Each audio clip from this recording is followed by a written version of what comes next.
And here we go. Ball's in the air. It comes down at the goal line. Mumpini picks it up. And the officials are calling it a touchback because his foot went into the end zone. So the Bulldogs will take over at the 25-yard line. Or make that the 20. I was going to say, yeah, it's a 20. It's college and pros is 25. Yep, they still keep it at the 20 for a high school ball. So here comes Connor Robert leading the Bulldogs. He's been 14 to 28 in the air for 244 yards and 6 touchdowns. He's thrown only 1 interception this season. He's in the shotgun with Chabrick out to the left. They're showing a blitz. Robert, quick throw to Chabrick, low throw. Yeah. Couldn't make the catch there, so that's an incomplete pass on first down. It'll be 2nd and 10. That was behind Chabrick. You know, he might have been just, Roberts just might have been watching that defender creeping up a little bit. Looked like if he kind of threw it in front of him, there might have been a chance for a pick. So they set up again in the shotgun formation. Same formation, Chabrick out to the left. And the snap.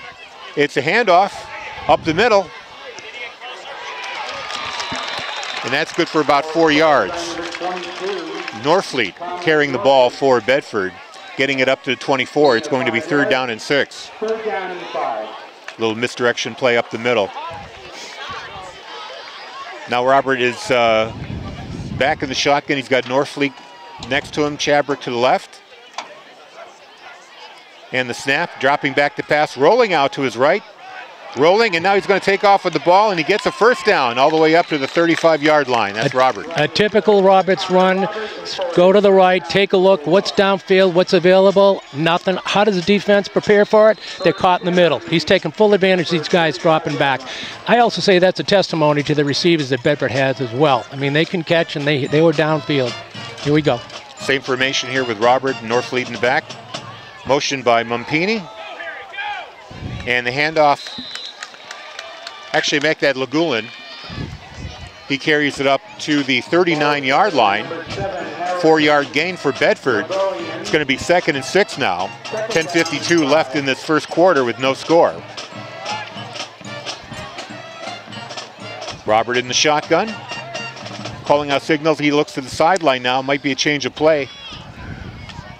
Now he moves up to the line to tell everybody about the change. Back to the position. Back in the shotgun now. Snap. Quick throw. And a catch on the sideline. That is number 16.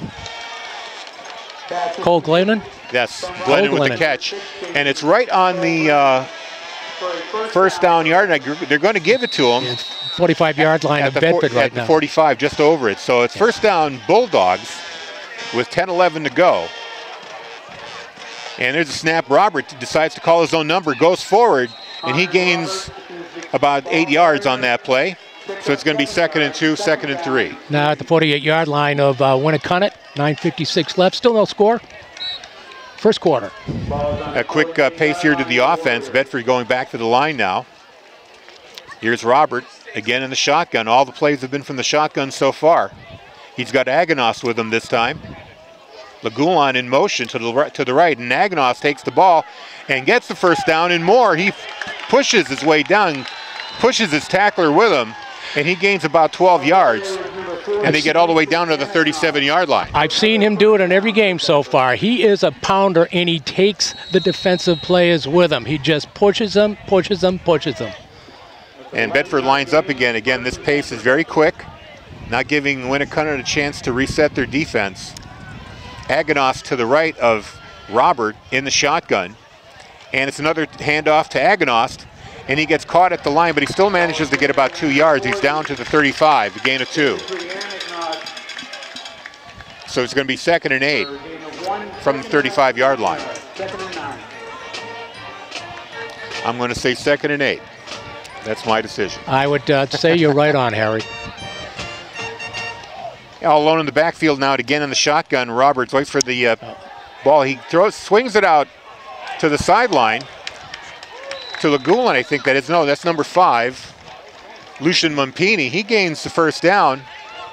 I was actually looking for a flag. I thought the right guard jumped a little bit on that one, but Hey, They get down to the 26-yard line, and they're still moving. Great offensive drive here by the Bulldogs. Robert alone in the backfield in the shotgun, now motion with Norfleet. Pulls up to the right, and here's a handoff to Norfleet. He cuts through the middle, gets about 3 yards on the play. He's down to the 23. You know, we talk about the ground poundage, you talk about Roberts, you talk about the wide receivers. Let's not forget about those linemen out there. They do a great job in protecting Roberts and obviously pushing the defensive line back. They're certainly making the holes for the running backs today. 2nd and 7. Here's a snap. A fake to Crowley, and Robert goes up the middle, and he gets another first down. I believe he's all the way to the 15-yard line. Kind of hard to tell with the fog. Yeah, for those that aren't aware. Oh, there's a flag. There's a flag out there. Thank you, Chris Gentry. We talked about that before the game, Harry. Been a fairly clean game, at least the games that we've seen so far. So what is the call? Do we? Is it going to be? I'm guessing illegal motion. Okay. So the ball is now on the 23-yard line. Just a 5-yard penalty, but takes the first down away. And again, Roberts in the backfield all alone in the shotgun. And there's a movement on the defensive line by Winnacunnet. And I think they're going to get that 5 yards back. Yes, they are. Number 87, Joe McDougall, a little too eager to get over the line of scrimmage there. Yeah, Joe McDougall, brother of the quarterback, Pat McDougall. Oh. Whoa, maybe they call that back. They're going to call it motion on Bedford, so they're going to move the Bulldogs back another 5 yards. I did not see motion on the Bedford part. I saw McDougall I did not either. But then again, we're looking through fog right now, so. Here we go, 2nd down and 13 to go. The rush is on. Robert escapes, throws it downfield, and the pass is breaking up. It was intended for Crowley at about the 10-yard line. So we're going to have 3rd down here and 18. Roberts just showed his speed. I thought he was going to get dropped, and he just put it into 2nd gear, and then he put it into 3rd gear, and at least he got the ball away. So did they try for the first down here, or did they try to get some of the yardage back and try to set up a yellow for the field goal here? They're getting about on the edge of yellow's range. They are. In the shotgun once again. Robert throws the pass to Chabrick. A bubble screen. He manages to get about 10 yards. Still not going to be enough for the first down, but it's going to be a lot closer for Aiello. We'll see if we're going to see a field goal attempt here by the Bulldogs.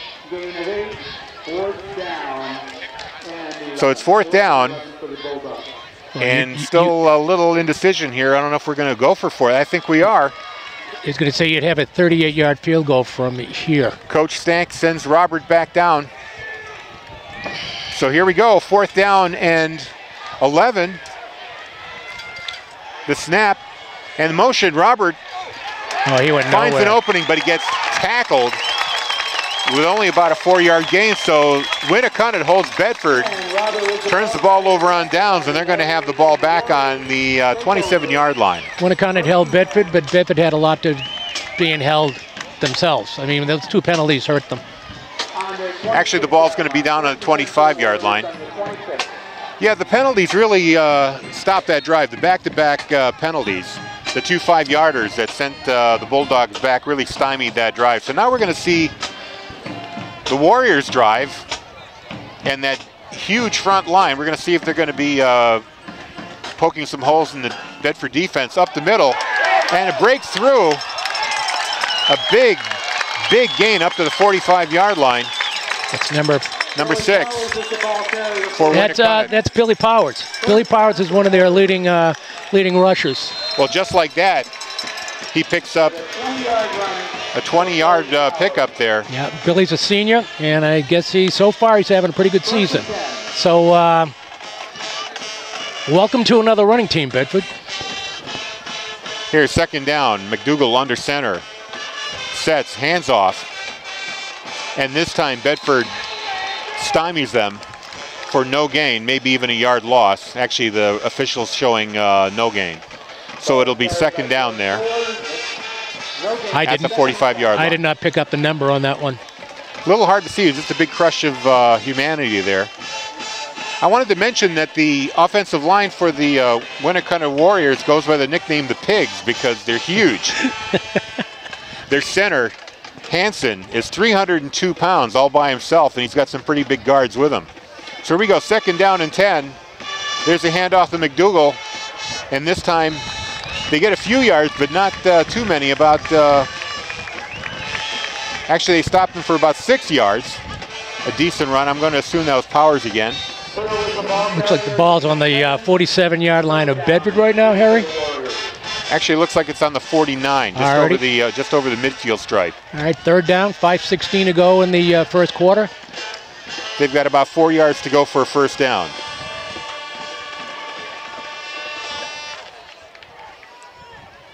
Again, under center, McDougall takes the snap, hands it off, and Bedford holds him. Great stop there.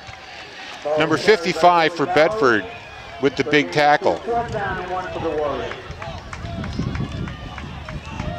It's a little difficult. We're actually outside. We don't have the benefit of lights, so we have a little trouble seeing our roster. I'm going to leave that up to you, Bill. Yeah, number 55 good. for Bedford made that stop. Yeah, I was looking at number 5 running the ball, and I'm looking at the Winnacunnet side, and I do not have a number. But so the Warriors are going to go for it here on 4th down and about 1.5 yards. And why not?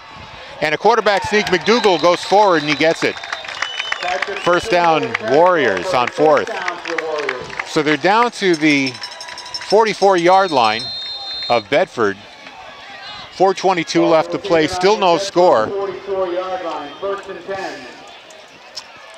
So far, not a single pass attempt by the Warriors. It's been all run, and it's been all running up the middle with that big line punching the holes. So McDougall under center with 2 backers behind him. Finally a pass, he drops back, sends it downfield, finds an opening. Wow. And this is going to go for a touchdown. Number 3. Number 3 for Winnacunnet. Granger. Lucas Granger. So that's a 44-yard passing play. That was an absolute bullet by McDougall. And Granger found the seam. He did. In the defense. He certainly did. Warriors are up 7-0 with 3:57 left in the first quarter. And I believe this is the very first time that Bedford's been behind in any game this season. That is correct. And the kick is no good. It's wide, number 21. Sorry, Harry, I said I wouldn't talk over you. I just did. That's quite all right. Number 21 is the kicker for Winnacunnet. Dylan Welch, I believe, or Walsh. I'm sorry, Dylan Walsh was the kicker. He missed it, so it's a 6-0 lead for the Warriors with 3:57 left to go. All right, Bulldogs, let's see where they go with this one. Well, they were doing pretty well, and they only stopped themselves on the penalties, and I'm sure Coach Stank has told them to cut that out and stay focused and keep their drives moving forward. Well, this is which Coach Annette happened to mention that we need to score often. You know, he was talking to the press. Coach Avant, yes. Avant, thank you very much. I'm sorry, I have a hard time with French names. The Irishman in me. But he did say that they have to score often. And well, they got the first score here. And that makes sense. That you do. Score more points than your opponent. And here's the kickoff. Going back, and this is going to Mumpini, and we've got another touchback. Great leg there by number 31 with kickoff duties for Winnacunnet. Going to have to use the old phone here for the flashlight. O'Font was saying that Bedford is one of the best teams he's seen in his 18 years of coaching. Kevin Gagnon was the kicker for Winnacunnet. Sent it all the way to the end zone for the touchback. So here we go. Bedford behind for the first time in the season, 6-0.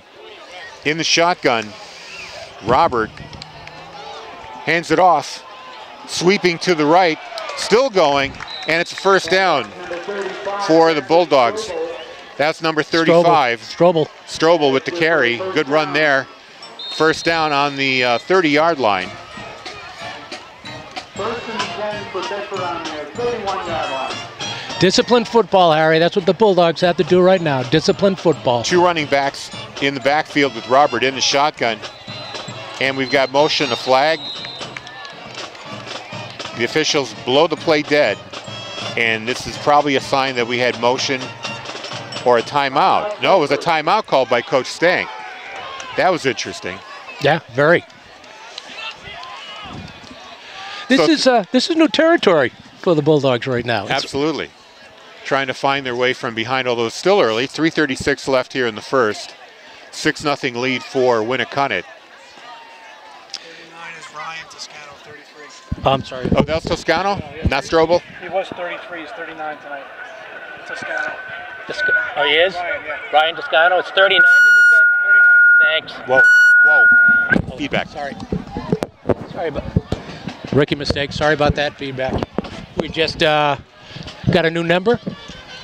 Toscano was 33. I thought that was 35 Strobel, but I guess it was Toscano with the first down run. Again, the fog is a little thick if you're watching on BCTV 23. It's quite a thick fog. It's something that's fairly common here on the seacoast when the air comes off the ocean. That wasn't our error. He actually has a new number tonight. Oh, he's 35? Yeah, had a new number, yeah. 39, I thought he said. Well, here we go. First down and 10 from the 31-yard line. Two runners in the backfield. Robert, the pass, he throws. And it's a catch. Good. Trying to get the number here. He's on the sideline. Is that 16? Is that Gannon? Yes, it is. Glennon. Cole Glennon with the catch. 5-yard advance there. 2nd and 5. Bedford lines up. Two runners in the backfield. Here's a handoff to Aganos, and he gets caught for a loss. He'll lose a yard there. That defensive line is stacked in the front, and they're just coming across. They're Number 39 was the ball carrier. nothing on that one, Harry.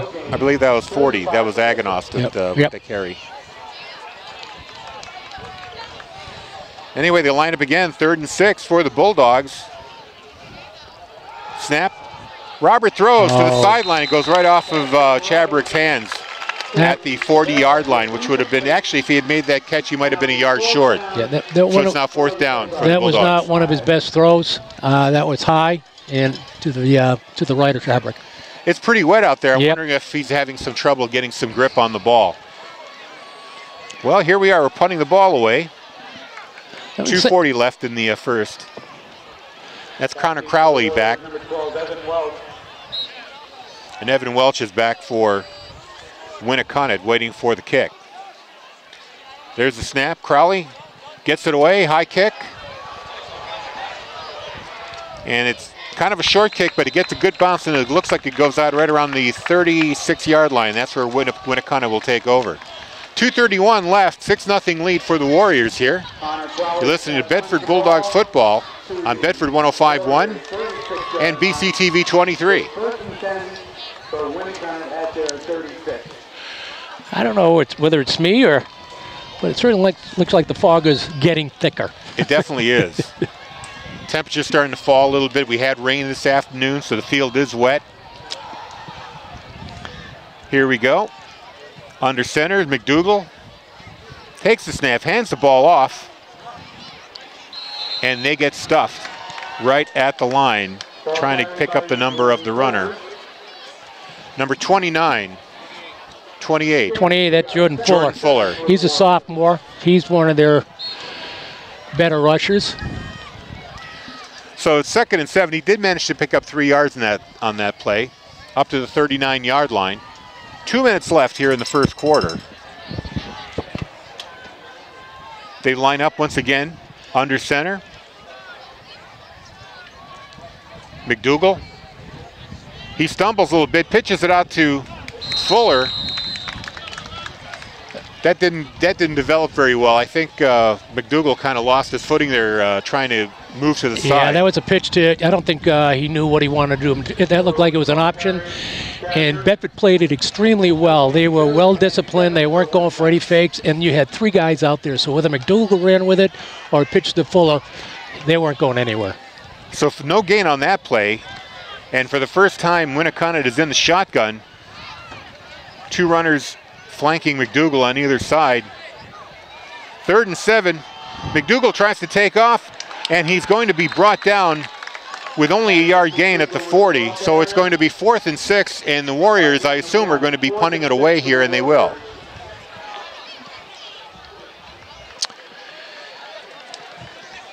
So good stop there by the Bulldogs. Good defense.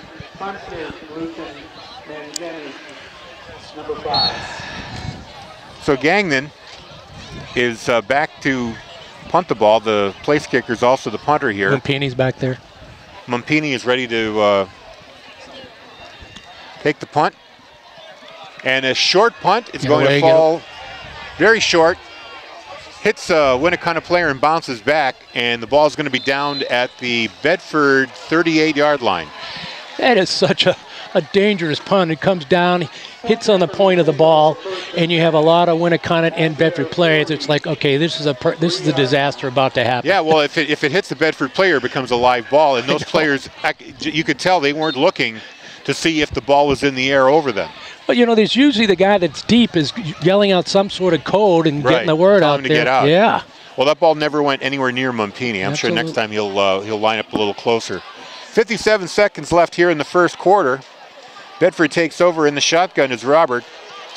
They fake the punt, fake the blitz, I should say. And Aganos takes the ball and he carries it up to the 44-yard line for a gain of 6 yards. It'll be 2nd and 4. With 45 seconds to go, clock running. And Bedford lines up quickly. Very brisk pace to the offense here. I believe it's Aganos next to... That is correct. Next to Robert, hands the ball off to Aganos. He cuts across, and he's out in the open now. He's got some room. He's over the 50.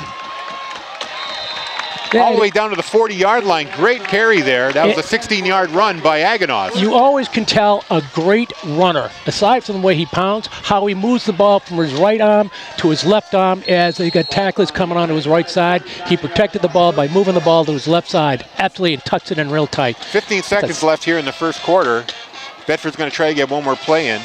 There's the snap. It's a throw over to Chabrick. Whoa. And he gets picked up and driven into the ground. By number 12. Who is that from Winnacunnet? Kind of a dangerous tackle. Yeah, that's Madison. How do you pronounce that one? Look at Tony. Look at Tony. So the ball is now at the Winnacunnet guy picked him up, throw down Chabrick. So that is the end of the first quarter. That was Evan Welch. Thank you very much, Chris. Remind me to flip my card over. We're at the end of the first quarter here with the Winnacunnet Warriors leading Bedford 6-0. You're listening to Bedford High Football on Bedford 105.1, and you're watching it on BCTV Channel 23. I'm Harry Kozlowski with the play-by-play, along with Bill Jennings on color. And so far, this has been a very tight game against these 2 undefeated teams.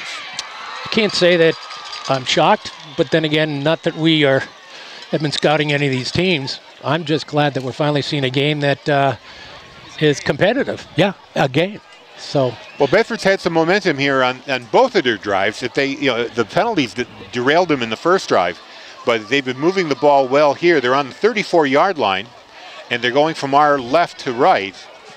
So let's see if they can keep this this pressure on the Winnacunnet defense going. Absolutely. Lining up now in the backfield is one runner. I believe that's Norfleet. Yes, it is, with Robert as they get set here in the shotgun. Robert calling out signals. Norfleet goes to his left now. And he fakes the handoff, makes the throw, going for the end zone. I'm not sure if he's got anybody there. It is an interception. It is number 12. Wow, that was a phenomenal interception. That was by Evan Welch. Evan Welch. He was running toe-to-toe with the receiver. I think that was Chabrick. I'm not sure. Did you get a number on that? Was that Chabrick? Yeah, that was Chabrick. So Robert tried to force the pass in there, but Welch was having nothing of it. He makes the interception, and he got it on the 2-yard line, even though his momentum carried him into the end zone. The ball will be turned over on the interception, and Winnacunnet takes over here at the 2-yard line with 11:53 left in the second quarter. A rush up the middle, McDougal just takes it himself, gets it up to, I believe, the 5-yard line. It'll be 2nd and 8, or 2nd and 7. Yep.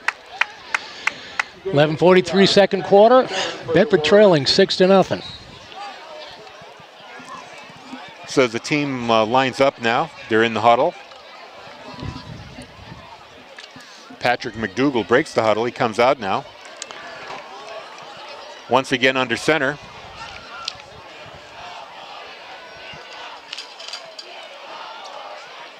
Takes the snap. And the quick hand, or fake, was that a fake? Yes, it is. And they sacked him at the safety. Trying to get the number of the Bedford defender who broke through and took him down. It looks like, is there? It's a 2 in the front.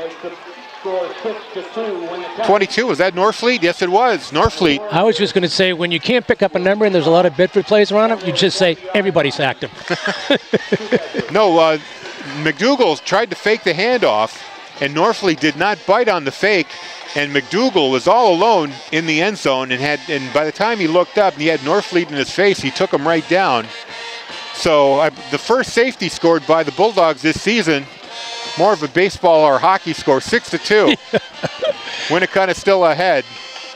I don't know whether Coach Dank made some adjustments because if you think about the very first run that McDougal had, which was about, 20 yards that he had, now they seem to be stacking up the middle and forcing him to go outside and maybe do some of the play action. But whatever happened just then, I don't know whether it was a breakdown or what, they just came right up the middle and dropped him. I mean, their score came on that big passing play. Yep. But pretty much every other play the Warriors have tried to run, with the exception of the very first run from scrimmage, was stuffed by Bulldogs. Yeah. So after a safety, the Warriors have to punt the ball away to Bedford, or actually Gagnon, the place kicker, is going to take the option of kicking off a tee from his own 20-yard line. I would say that I'm looking at a motivated defense, a motivated offense. Coach Dank has a way of getting the message through to his boys. Mumpini and Chabrick are deep for the Bulldogs. They're right around their own 20-yard line here, so let's see what takes place here. Here's the kick. Good long kick. It's going to be taken by Mumpini at the 20. Oh, it bounces off his hands. He's got to pick it up to the 15. He's got it. Now he's running forward, and he's met at the 25-yard line. So despite dropping the ball, he manages to gain 10 yards on that return. And it's a perfect example of somebody getting ready, just like in baseball, to throw it, to transfer the ball. He looked like he was ready to run before the ball was in his hands. He started coming forward. Absolutely. And the ball, he came forward, and the ball was still kind of high, and it bounced off his hands. So here we go, 1st down and 10 from the Bedford 25-yard line. In the backfield. Yeah, I'm convinced. Looking at number 39 there. The fog is definitely getting thicker. It's always nice being in the ocean, near the ocean. Here's a snap and a run. Norfleet.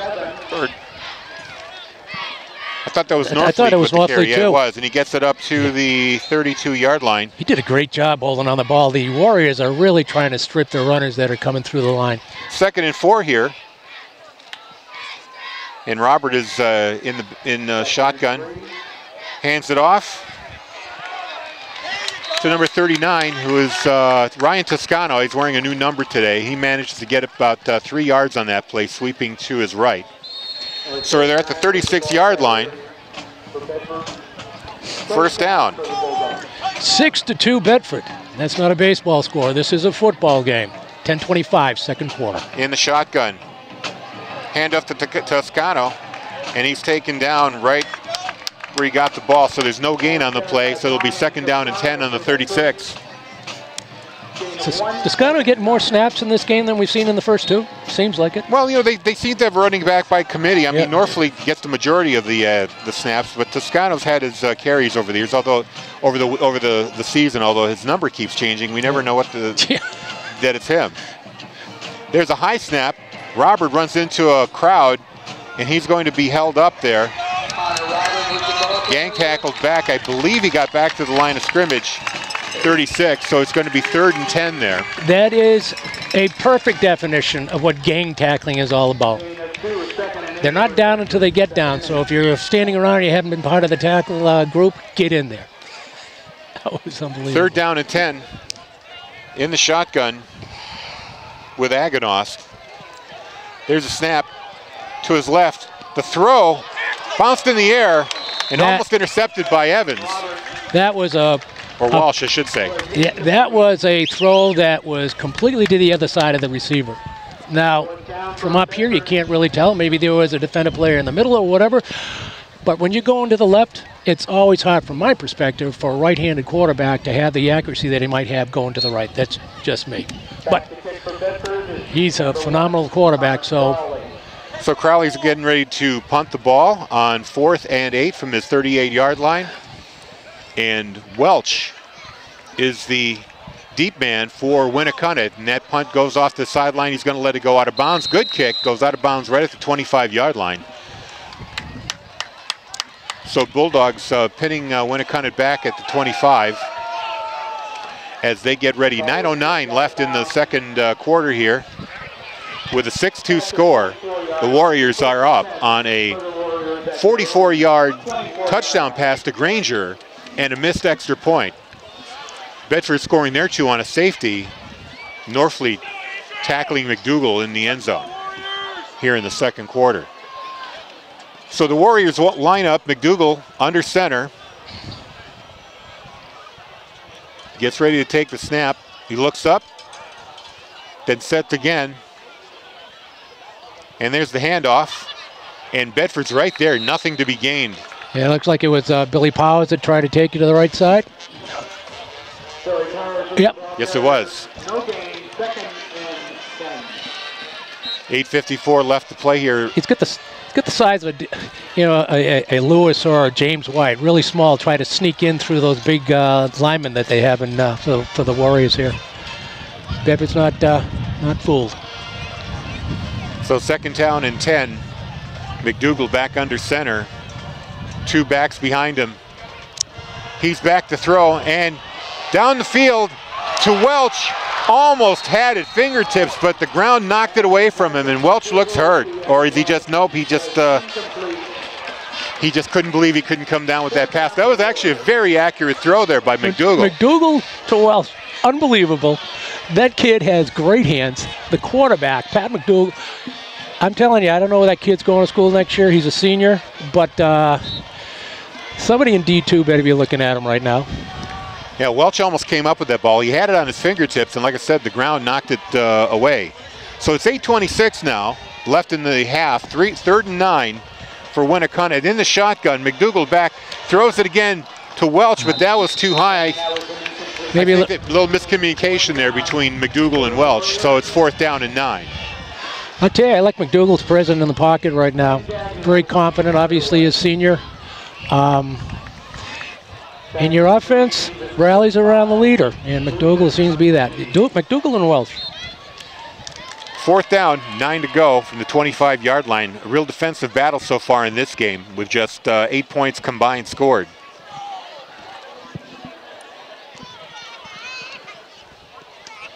Here's Gagnon with the punt. It's another short punt, and it takes a Winnacunnet bounce and rolls to the Bedford 42-yard line, where they will take over with 8:12 left in the half, trailing by 4, 6-2.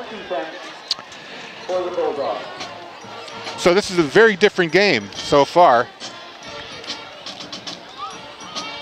We've got a volleyball update. Bedford up 2-1 in the 4th game. The score is now 8-6. Bedford is up. Do you happen to know who they're playing today? Are they playing here in Winnacunnet? Yes. Teams usually travel together. Anyway, here we go. Robert in the shotgun with Aganos to his right. He's back to pass, rushed, tip pass at the goal line. Number 71 for Winnacunnet. That was Thomas Audette who got his hand on the ball. I actually think that was 74, Harry. Yeah, it was. It was James. Take a look at that number again. Number 74, it was James Finisi. Finisi. In the shotgun once again on 2nd and 10. At the 43-yard line. Robert changing the play at the line.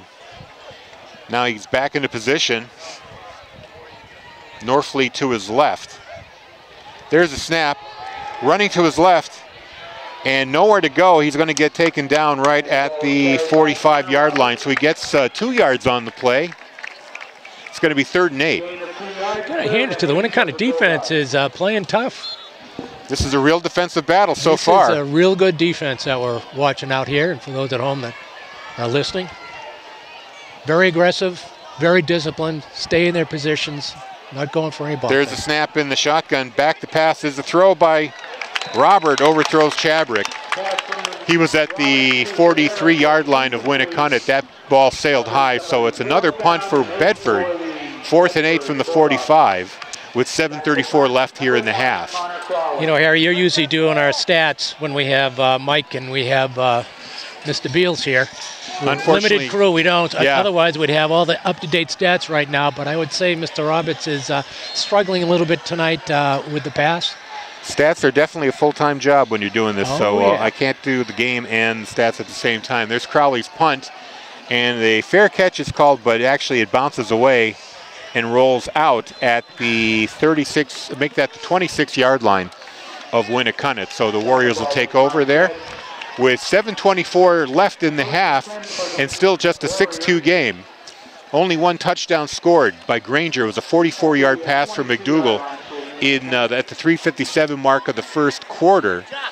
Bedford scoring on a safety by Thomas Norfleet here in the second quarter. And that's where we stand. So far, there's just been a couple of 3-and-outs on both sides. So McDougall brings him up to the line of scrimmage. Ball's at the 27-yard line. Definitely taking their time. There's a snap and a handoff. Short gain up to the 30-yard line, maybe the 31. We got a flag, Harry. Take a look to see what's... I did see some movement on the Bedford line. I wonder if they're going to call an offsides. He got back before. They didn't... There's a flag on the play. Face mask? Face mask by Bedford. Oh, that's going to hurt. Another 10 yards added to that. The Bulldogs. So that's going to move the ball up from the 30 to the 40-yard line. Another penalty. That's the 3rd penalty on the Bulldogs today.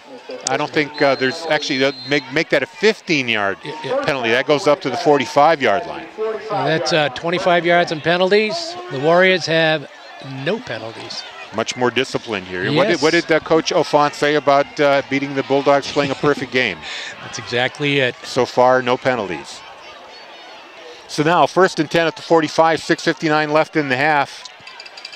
McDougall moves to the side, decides to go up and gains about 6 yards. He's up to the Bedford 49-yard line. Gains 6, it'll be make that 2nd and 4 with 6:41 left.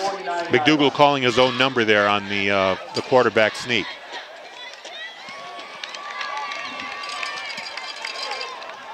Coming out of the game right now is Jordan Fuller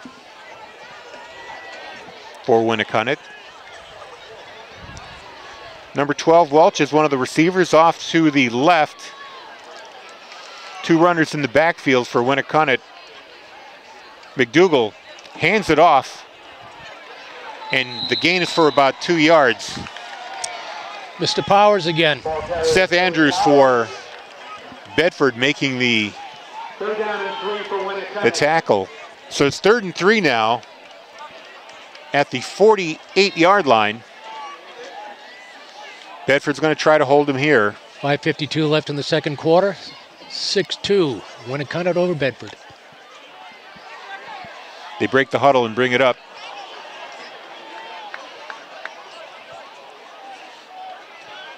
McDougall now behind center.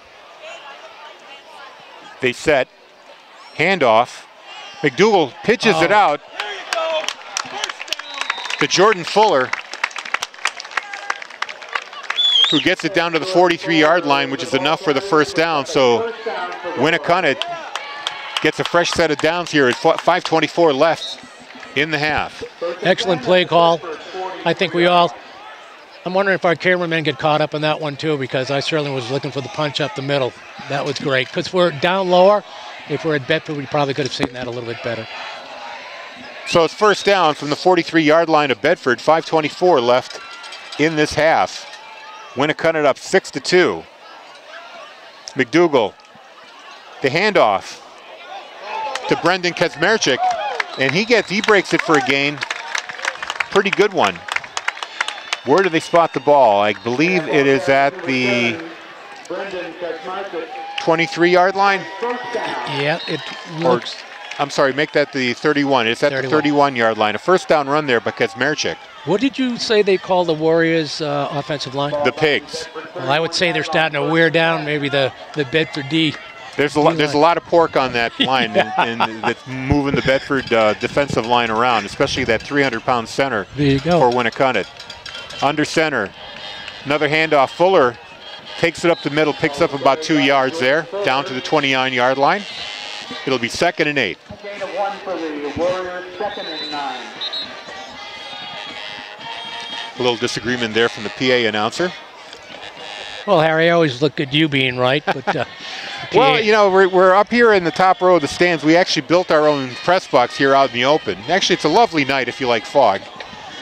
And the fog makes it just a wee bit hard to see the numbers. We have a injured player down for Winnacunnet. It looks like it's 50. Number 52, is that? Yes. Tyler Peroni. One of those linemen there. 6'2", 225-pound senior for the Warriors. That is a big line. He might have got rolled. Somebody might have rolled up on his leg, his knee or ankle. So we've got a little timeout here with 5:04 left to play in the second quarter. Let's see if I have a update on any scores from out of town. Check our handy-dandy NHIA tweet here. And let's see what we have here. Concord leading Dover 21-13 with 10:45 left in the first quarter. And let's see if we have any other scores that... no. We got a score and no name, no team name. I guess these tweeters sometimes forget. I think the NHIAA is working on the process. They put together a New Hampshire sports media tweet, and it's sort of a central clearinghouse. Yeah. We've got a Division II score, Kennett over Merrimack Valley, 7-0. So the players off the field now. We're ready to resume. 4:53 left to play. 2nd and 8. McDougal pitches it out again, and they get around the corner and stays on his feet all the way in for a touchdown. Number 6, William Powers. Wow. That was a heck of a play there. The option pitch out by McDougal to his left. Gets it to Powers. Powers gets around the corner. He gets tripped up and manages to stay on his feet. They have a perfect example of McDougal and Powers playing together through high school. They're both seniors right now. They play that option so well. I'll tell you that Powers is fast. Little Danny Woodhead, Lewis, James White, you name all those small little backs.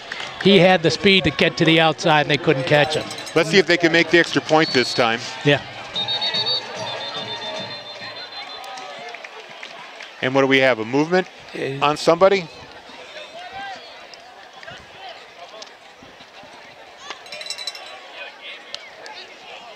Are they calling us a penalty? Are they moving it back? Can't really tell. I'm not sure whether the ball wasn't set. You know, maybe that's what it was. Like they hadn't put the ball in play. So Gagnon lines up for the extra point. Kick is up, and this time it looks good. So it's 4:38 left. It is 13-2. Warriors ahead. Bedford find themselves in a deeper hole. Haven't been able to get their offense off track here. Yeah, for those that are listening or watching, you're going like, well, for those that are watching, you can see what Winnacunnet has. A well-disciplined team on both sides of the ball. Connor Roberts has been off. There's just something going on right now where he's not connecting with his receivers. And well, he's been harassed. Yeah, Winnacunnet's been getting pressure on him on pretty much every pass play. Yep, absolutely. But as Winnacunnet continues to score, the confidence grows on both sides of the ball. So and they're playing that perfect game that their coach Ofant said they needed to do to beat the Bulldogs. Yep, and if you didn't hear, no penalties. Harry was not kidding. Bedford is trailing for those that are just tuning in. 4:38 in the second quarter. 13-2. Winnacunnet up. Gagnon tees it up, about to kick it off. Left-footed kicker, Gagnon, just noticed that. And it's picked up by Mumpini in the end zone. It's going to be a touchback.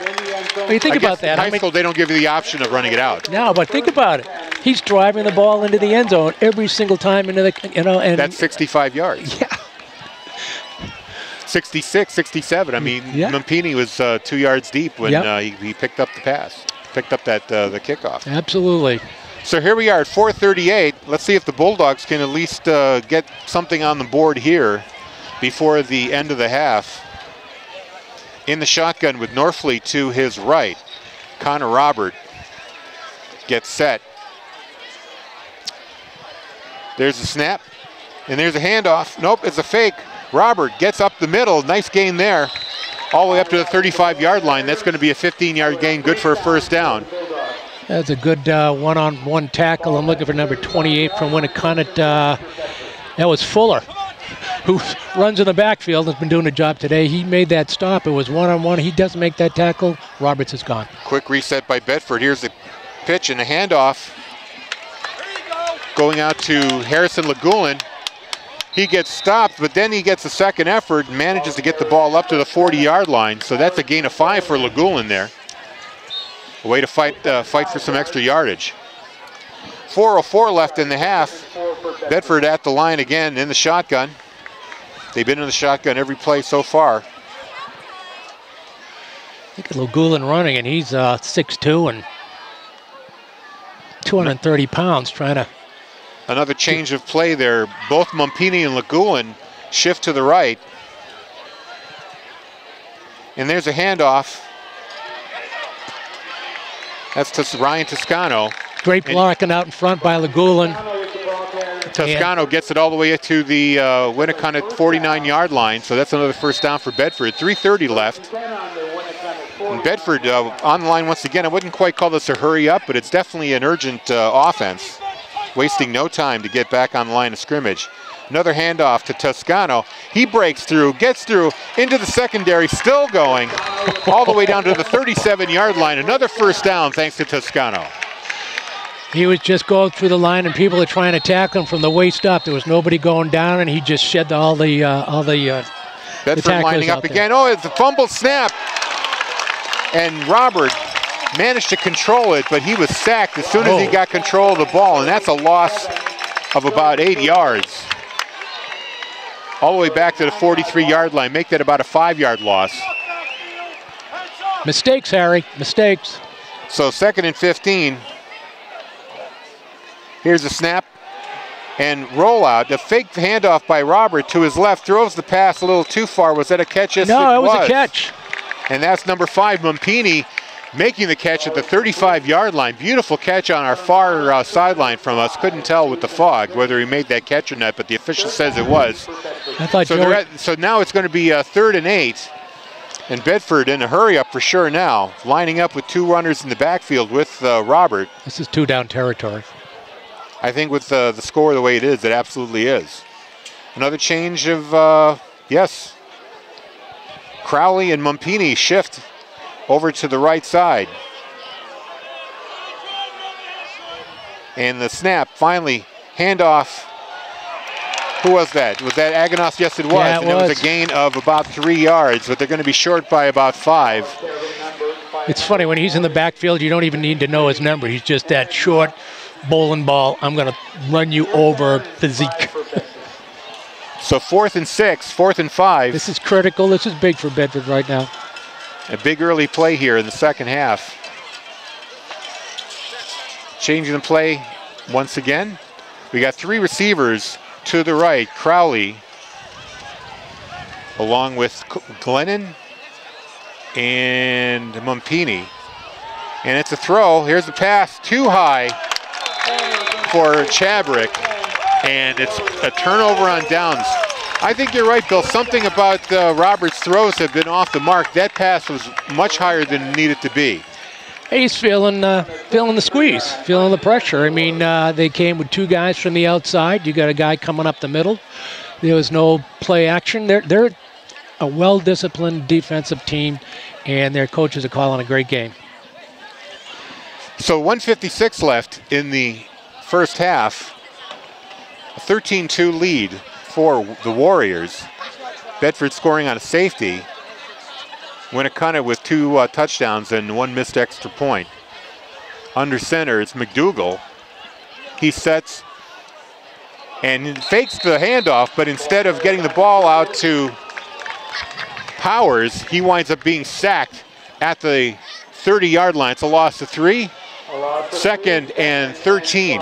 I'm not sure if that was a missed handoff or not. It looked like he tried to stick it in there, but... Well, not a missed hand, it was a fake. I think he was, I know, it's like kind of a, you know, it's he was like... going to try to pitch it, but 3 Bedford defenders took him down. So the Winnacunnet's taking its time, 1:25 on the clock as they come up to the line of scrimmage. Bedford definitely a much quicker pace on offense. The Warriors taking their time with this lead, happy to go into the locker room with a 11-point lead. McDougal, he's being rushed, and he's tackled hard. I think it's going to count as a sack. It might be a 1-yard loss there. Number 55, Andrew Twite. He hammered him. Leveled him. He leveled him. So it's going to be 3rd and 12 now with a minute to go, minute 1. Bedford calling a timeout, trying to get one more possession here in the half. And that was a play that the Bedford defense flushed out. He went back for the pass, and I didn't catch the number who was the rusher, but he definitely forced McDougal forward, and that's where Twite just leveled him. I mean, right at the 29-yard line. He was teed up for him. He just came through, and there he was with those big arms. Come to Papa. Yeah, I know. That's exactly what it was. So with a minute 1 left in the half, Winnacunnet leading 13-2, a timeout called by Bedford, and hopefully forcing another fourth down, another punt here on the next play. It's 3rd and 12, and hopefully Bedford gets the ball one more time here in the half. 3rd and 12 from the Winnacunnet 30. That's the reason for the timeout. Hopefully they stop them. They'll have at least some time to come up with some sort of march down the field. So a rare opportunity here from the shotgun for McDougal. He's back there with 2 running backs. There's a snap and a handoff. And still going, but not going to be enough for a first down. It's number 7, Brendan Kaczmarczyk. He gets it all the way to the 39-yard line, but it's going to be short by about 2 yards for the first down. I believe Bedford has just called another timeout with 51.6 seconds remaining, and the Warriors will be forced to punt here on 4th and 2. Don't forget, at halftime, we've got an interview with Coach Derek Stank that we spoke to him a few days ago, talking about this contest and talking about last week's game. On 105. On 105.1, yes. On Channel 23, our streaming feed, as well as for those that are watching actually on a TV, we are going to introduce you to the Warriors band as well as the BHS band. Both bands, it's unusual nowadays when you see the visiting band show up. I'm told by the band director, Bedford band director, that and Pete McDonald, who's one of our BCTV volunteers and is in the band club at BHS, that the band goes to all the games. So my hat goes out to the folks at Bedford High allowing that. Oh, they're going for it on 4th down. This is strange. I wonder if they're going to try to drum off sides. They got a little flinch from Bedford, but not enough to draw a flag. McDougal, long snap count, and they called a timeout. So that was an opportunity by the Warriors trying to get Bedford to jump. And he almost did. He did. He got a little flinch out of him, but not enough. Not enough. So I guess they're going to. The Winnacunnet calls the timeout here with 51.6 left to go in the half, and I believe they are going to punt the ball away now. It would be a little risky for them to try 4th and 2, try to get the first down. You know, why don't they, Bedford should just come in and try to block the punt. I know it's easy to say, they got nothing to lose. It's 51 seconds left. You get flagged, you get flagged. You get them down the field, give them another 15 yards. But then again, the way McDougal's been passing and the way that Welsh has been running. I would think that Coach Stank wants to get the ball back one more time and maybe try to give Robert a chance to redeem himself in this first half. Ooh. Everybody always has a tough game. So they're not punting, or actually they are. Quick kick by McDougal, and the punt goes a little sideways and bounces at the 35-yard line of Bedford. That went up into the fog and completely lost it. Chris Gentry, our camera guy, for those that are home, he was just guessing. So with 41.2 seconds remaining, the Bulldogs will have another chance at scoring some points here. They might have to go to the air to gain some ground. Actually, the ball has been spotted at the 30-yard line.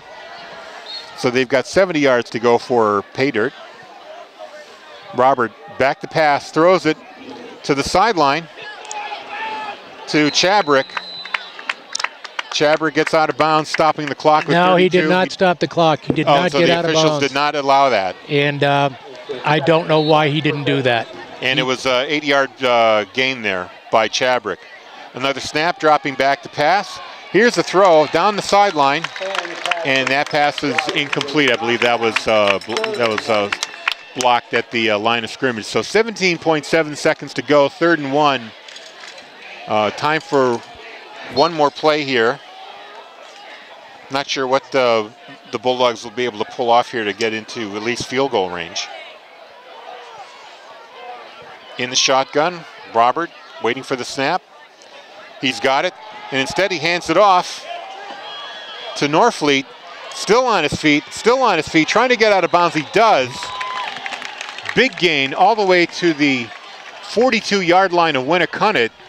So now I think we're more in range of at least a Hail Mary try for the end zone. There is 8.8 seconds left. And a timeout is called by who? Is this the Winnacunnet timeout? I'm looking, yeah, it's Winnacunnet. It's a Winnacunnet timeout. So 1st and 10 at the Winnacunnet 42, 8.8 seconds left. So what would you say the strategy here? Do you think there's a chance that they might try to get into field goal range for Aiello, maybe a quick 10-yard out on the sideline? That certainly is an option, but I think what they want to do is to, what's that, Chris? Yeah, so anyways, yeah, I think his longest was what? 44? Well, 41, but not. Yeah, you're longer than that. You know, from here, you have to, it's actually would be a 57-yard kick. I don't know if he's got quite that leg. I would say at this stage of the ball game, you want to try to put up some big points. So a Hail Mary try from here? Yep. Send everybody to the end zone, 42 yards out? As long as they can keep that pocket clean. Because Winnacunnet has been getting penetration all game. They're going to, let's see what they do. It's like they're dropping people back a little bit deeper than they normally do right now. They're going to give them anything short over the middle. Let's see what the play is here. Yep. Maybe something short. Let's see. There's a handoff and a quick throw. He hits Legulin, who gets down to the 24-yard line, and is a timeout. 2.5 seconds left on the clock. Enough time to snap the ball and spike it, and he does. Oh, it's a fumble, but they give him the timeout. So what's going to happen here? No, but how are they going to call that? Are they going to call that a spike or call that a fumble recovery? I'm going to assume here that Bedford is out of timeouts. They're going to run the clock. They're going to run the clock out. Yep. So that ends it. The half is over. There is a perfect example of ending the first half on a mistake-filled first half for the Bedford Bulldogs, from penalties to everything. What happened there is a beautiful pass to number 5, Mumpini. I'm sorry, not Legulin. Mumpini had got it all the way down to the 24-yard line, and they had about 2.5 seconds left. You know, they stopped the clock on the first down. Right. So Robert had the opportunity to spiked the ball. I assume that Bedford is out of timeouts, otherwise they probably would have called it there. And he fumbled the snap, landed on the ball. They stopped the clock, but the officials ruled that since it was a fumble, there was no stopping of the clock. It wasn't a spike, so the time ran out. So an opportunity to get a field goal at least went out the window on a fumbled snap. So another mistake by Bedford, a mistake-filled first half, leaves them trailing by 11 points. It's 13-2, Winnacunnet ahead here in Hampton at Winnacunnet Stadium. I believe that's Crowley on the kickoff. Trying to see who's deep for the Warriors right now.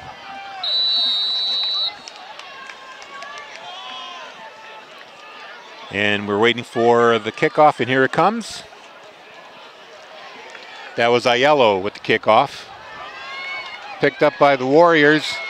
Up the middle, tackled now at the 29-yard line.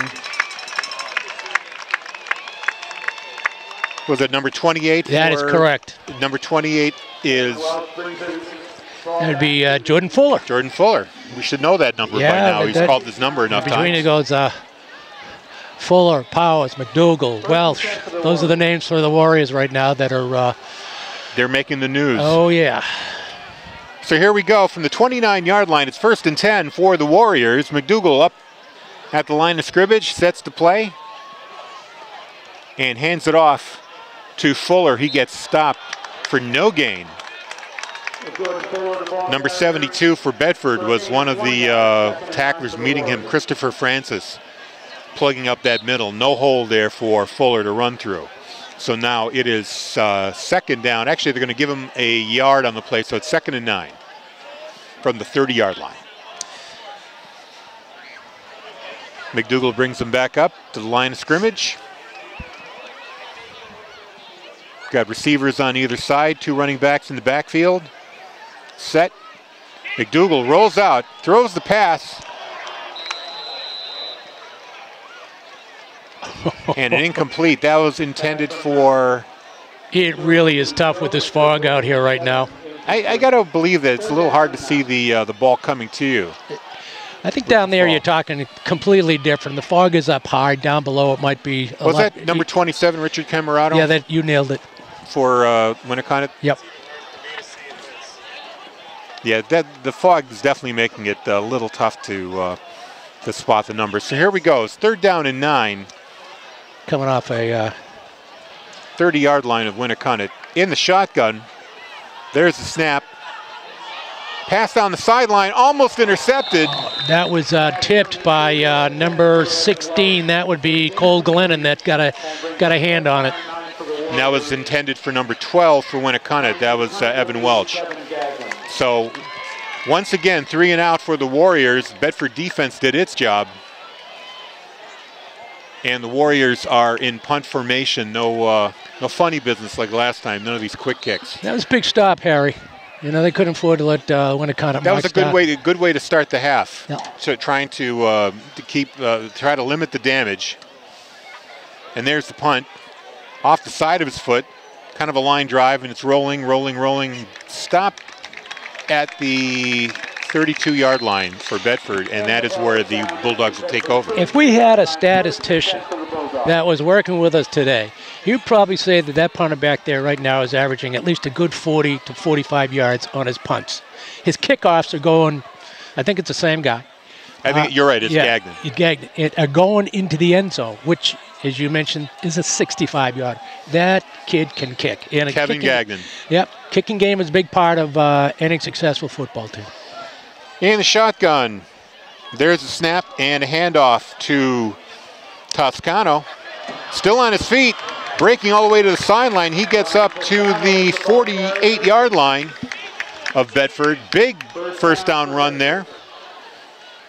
Picked up, I believe, 15 yards. He was, that wasn't pounding through people. That was pounding through some, dodging others. That was a phenomenal run. Very nice run. They moved it up to the 49-yard line of Bedford. 10:36 left here in the third quarter. Bedford rolling, first down. There's the snap. And another handoff to Toscano. He gets up for about 5 yards, takes it up to the 46-yard line of Winnacunnet. So it'll be now 2nd and 5 for the Bulldogs. If this is any indication of what they're making as far as adjustments, this seems to be a ground and pound, considering Connor Roberts is having a little bit of problem with the passing game today. Bedford up to the line of scrimmage quickly. Another handoff. And actually a fake, beautiful fake. Robert, he's in the clear. Finally taken down at the 28-yard line. Big run play there for 18 yards for the quarterback, Connor Robert. He faked the handoff to Aganost. And he just ran right through John Rooney when Rooney came down when he broke up into the open. And that looked like an angry Connor Roberts that wanted to just get to that end zone badly. 1st and 10 for the Bulldogs. Hands off to Aganost. Aganost not able to get free. He gets back to the line of scrimmage. Actually, I think he lost a yard there. He's down to the 29, so it's going to be 2nd and 11 with 9:43 left. That play was so slow and developing, and when you're coming across from the right to left and those defensive linemen are coming up, your chances of getting through are tough. Yeah, you really you can't do anything slow with this Winnacunnet defense. There's the snap. Robert throwing for the end zone. Does he have a man open? Intercepted again. It's an interceptor. Was that Welch for his 2nd interception? Okay, that's going. That's biting off maybe a little too much at this stage of the ball game.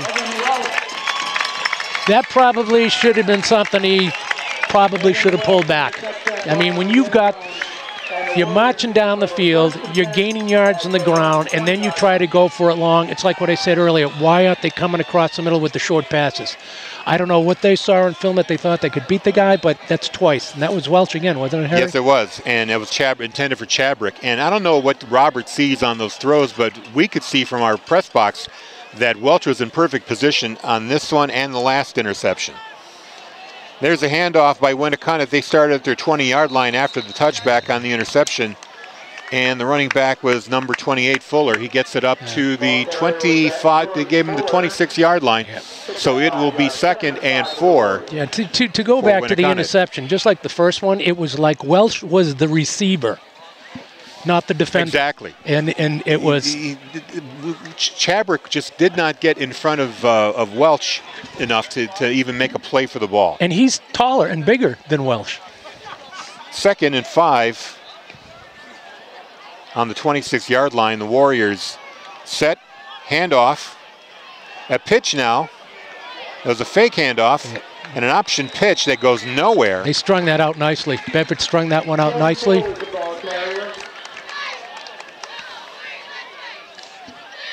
So they get the ball. Where's the picks up 2 yards to the 28? Yeah, it looks like 28-yard line. 28. So it's 3rd and 2. Another chance for the Bulldogs to make a stop. 8:33 third quarter. Winnacunnet still up 13-2.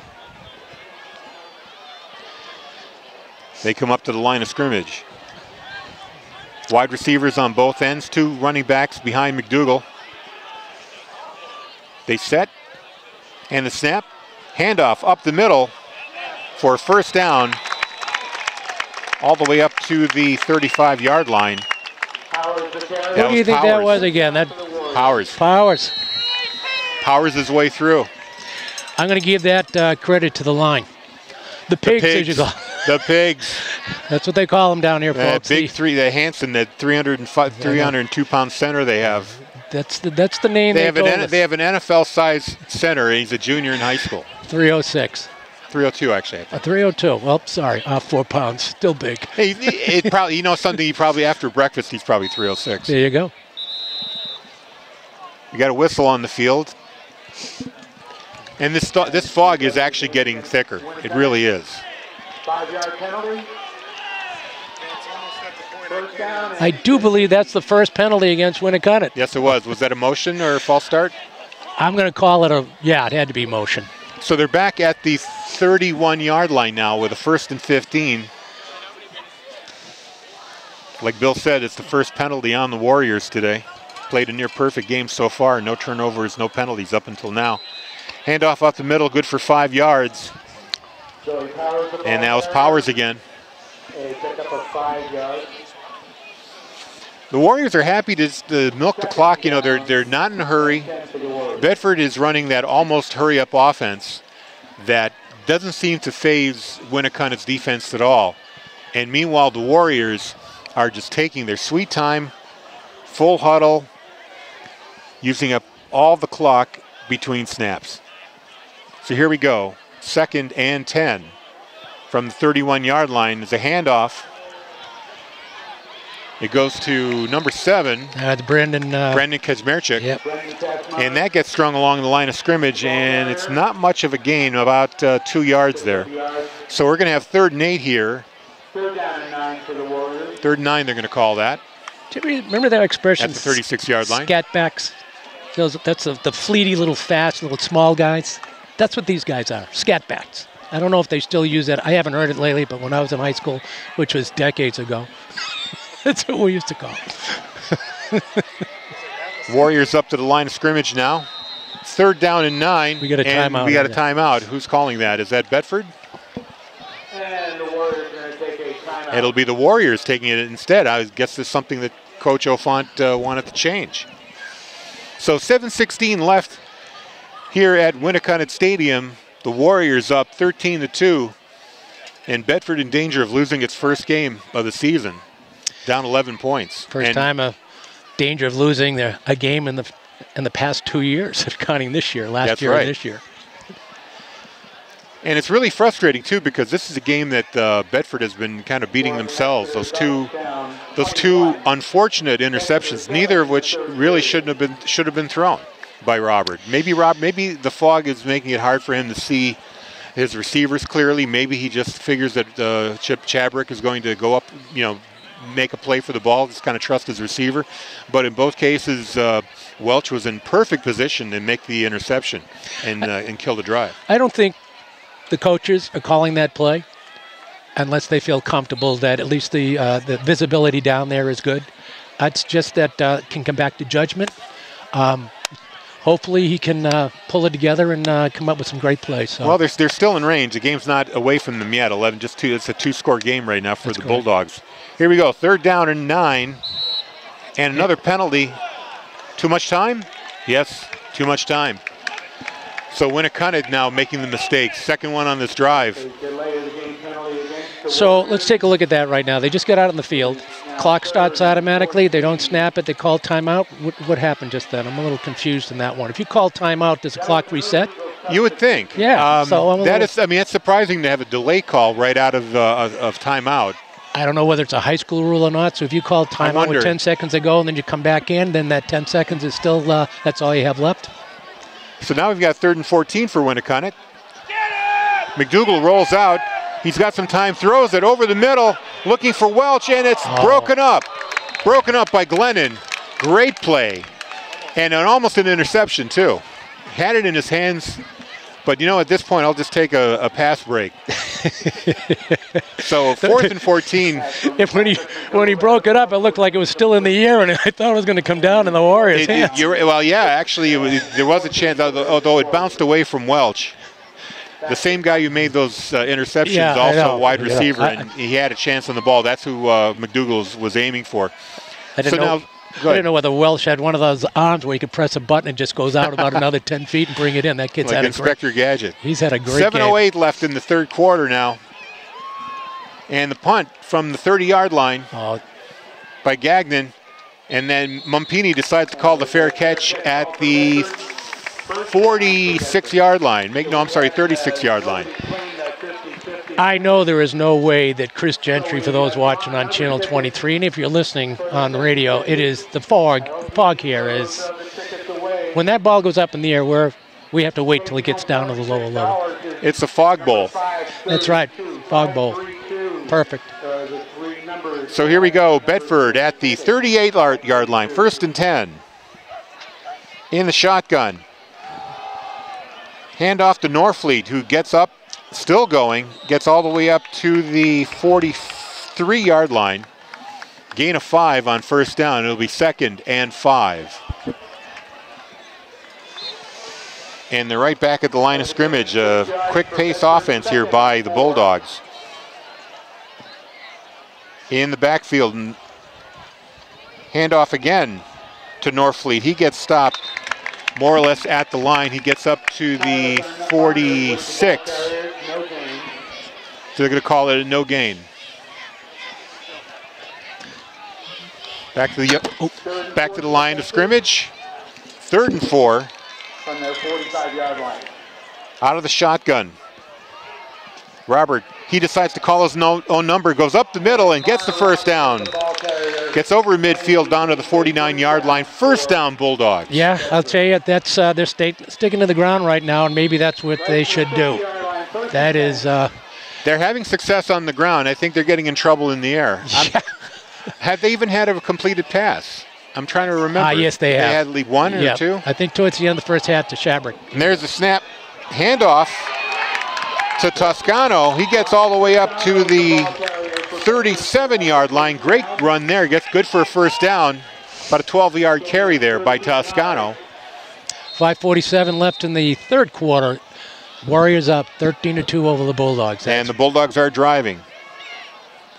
There's the throw. It's a screen pass to Mumpini over to the sideline. He gets about 2 yards, gets it down to the 35-34. I guess they're giving him the 34-yard line. So it's 2nd and 6. Bulldogs right back to the line of scrimmage. That quick-paced offense. And there's a handoff to Lagulian, number 7. He breaks through, gets down to the 20-yard line. Another first down for the Bulldogs. This is the best I've seen them run. No, actually, they've been running pretty well, and then they decide to step back and throw it. I hope they continue on the ground. Hurry up offense here by Bedford. They're back to the line of scrimmage. 2 receivers to the right, 1 to the left. Handoff now to Aganost, I believe. Yes, it is. Aganost breaking tackles, getting all the way into the end zone for the touchdown. Wow. Aganost for the Bulldogs puts them on the board. A 20-yard run. Who was that team? They kept it on the ground. They pounded, and that's exactly what they need to do. You go to your strengths during the game. It may be the passing game one game, it may be the running game. I think they clearly established with this game tonight, they need to keep it on the ground and just pound. And the extra point now by Aiello. Let's see if he could complete this 7-point play. Ball is snapped.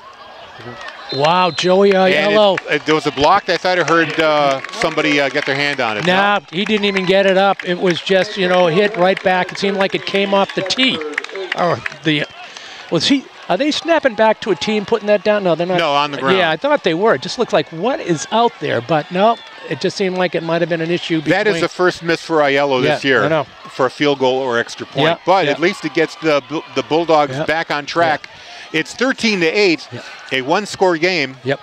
And they did it on the ground. Well, they had the 1 screen pass, but most of the time they got on the ground. Instead of deciding to go to the air, they just kept it the ground, and it paid off for the Bulldogs. I mean, I don't know whether his foot just skidded along the ground, but it just seemed to skid into the feet of his offensive line. I mean, never got up in the air. Couldn't tell you what happened.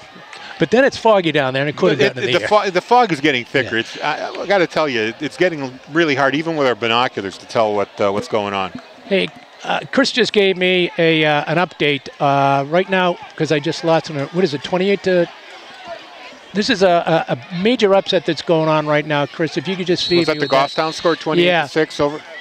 28-7. 28-7. Goffstown ahead, and we've got them coming up in a couple weeks. Both teams actually. An onside kick. The ball is picked up by the Winnacunnet, picked up by number 7. That is a great... breaking free, but he gets him down at the 48-yard line. Brendan Kazmierczyk picked it up for Winnacunnet. Kind of backfired a little bit. Well, this is something the Bedford Bulldogs done last year. They would oftentimes catch teams on napping on kickoffs. They kicked the pooch kick. But that one went a little too far. Went kind of outwent the coverage and went right to Kazmierczyk, who returned it a good 15 yards. And now the Warriors are on the Bedford 48-yard line with 1st and 10. Good field position for them. Well, it was a gamble. I guess Coach Stank figures his defense will stop him here. First down handoff and stuffed by a number. Aganost. 27 for Aganost, 53, 22. Norfleet was in there. 53 was Spencer Adams, all ganging up on that tackle. They did give them 2 yards on the play, so it's 2nd and 8 at the 46-yard line. 4:23 left here in the third. Trying to figure out how he made 2 yards out of that. Forward progress, I guess. Yeah. So McDougal under center with 2 backs. Handing off once again. Actually, McDougal holds on to it and gains, I think, 2 yards. Gets it down to the 44. So it's going to be 3rd and 6. Bulldogs holding strong here on the defense. You got to see some trickery coming up. There's got to be something, whether he runs that option right or left with the option to pass. I mean, you got to see Welsh in the play. You're going to see Billy Powers probably running, Glennon out there. They got several different options, and they've been successful. If we had a statistician, we could take a look at their third down efficiency. But it seems to be working well for the Warriors when they're in, particularly when they're in this particular field position. 3:35 left here in the third. Here's the snap, another handoff. No, a fake and a pitch, and this time they missed some tackles. Is he short, or did he get the first down? I would say he's got the first down. That was Kozlowski again in the option play. But the fog is here. I can't see what. Yeah, I got to tell you, these option plays, when it kind of runs, are the sloppiest option plays I've ever seen. It looked like McDougal was about to go down, and he's teetering on the verge of hitting the ground, and he manages to get the ball. There were probably 3 missed tackles, but I'm not going to blame it on the Bulldog defense. That kid is shifty, and he did a great job. So it's going to be a close one. They're going to measure here. And whether there's a first down or not, you know that the Warriors are going to go for it if it's his 4th down right now. I'm going to guess it's going to be short. And oh, nope, I'm wrong. Knows the football. It is a first down. Kozlowski is just he was running against the grain. Yep. And he was finding the seam and managed to get the yardage needed there. So now it's a first down at the 40. No, it's not the 44-yard line. It is the 37. Yeah, the scoreboard hasn't changed. 38. Yeah. 38-yard line now. First and 10 with about 3:12 left here in the third quarter, and the Warriors still with another set of downs. It's 38-yard line of Bedford, so they're marching down. And a fumble on the snap. He was able to pick it up. McDougal was able to recover it. That's got to be the hardest thing to do, is when the ball's between your legs. How do you fold yourself in half and get that ball? When you're young. And with huge when you're guys. older, you can't reach down. It hurts. Oh yeah, it might snap in two. 2:35 left in the third quarter. 13-8. The Winnacunnet Warriors. And it's 2nd and 11. They lost a yard on that play. McDougal did on the fumble. McDougal rolls left, and the throw, and he hits Welch again. Wow. Beautiful catch on the sideline, and that's all the way down, I believe, to the 10-yard line. Yep, absolutely. And the unfortunate thing right now is that you had Daniel Hawkins that... Yeah, it was Daniel Hawkins, number 20, that was on coverage, and that had to take a perfect throw. And Welsh has got great hands. You just send it, throw it in the area, I'll go get it. And that's the second time they've hit down in that corner. He does a nice job, McDougal, of rolling to his left. He throws right, rolls to his left, does a great job of dropping the ball. First and goal at the 10 now for the Warriors. And it's a pitch to Kozlowski. He cuts back, cuts it through the middle, and he's met by a host of Bulldogs who pull him down, and he winds up gaining 5 yards on the play, so it'll be 2nd and 5, and we're at the 2-minute mark here in the third quarter. Looks like we have the clock has stopped. Now it started again. I was wondering if somebody was limping, but I guess they didn't leave the field, so the clock keeps going. 1:58 now. 2nd and goal from the 5. If they score, it's going to put Bedford in a deep hole. Here's the snap. And a handoff to Powers. He's met at the 3-yard line. Gain of 2. 3rd and goal. Make that Fuller. Fuller, number 28. And one of the things I'm thinking that's worked well for them is, that fake up the middle with the option of McDougal or pitching out to Powers to the right side, to the left side. They can move either way. That play has been successful for them. So I'm saying look for something, sweeping to the right. Well, this is a big play for the Bulldogs. Try to hold them to 3, not give up the 7. And we have a penalty. or do we have a timeout called? Timeout. By Winnacunnet.